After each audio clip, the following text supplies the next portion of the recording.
Guys চলে এলাম আর একটা নতুন মিনি ব্লগ নিয়ে। সকাল সকাল উঠে গেছি, দাঁত মাজতে মাজতে এক বালতি জল আর মগ নিয়ে আর একটা কাপড় নিয়ে চলে এসেছি বাইরে। আর দেখতেই পাচ্ছ রানিটাকেও বার করে নিয়েছি, কারণ আজকে রানিকে ভালো করে স্নান করিয়ে পরিষ্কার করাবো আর সার্ভিসিং করাবো।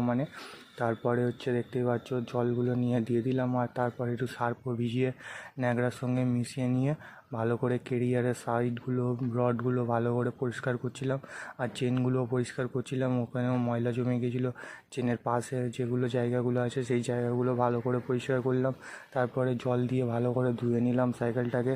দেখতেই পাচ্ছ আমার রানি চকচক করছে একদম, আর সঙ্গে একটু পরিষ্কার কাপড় আর মোবিল নিয়ে নিলাম। মোবিলটা নিয়ে ভালো করে পরিষ্কার করে দিলাম যাতে জং না ধরে, জল না জমে।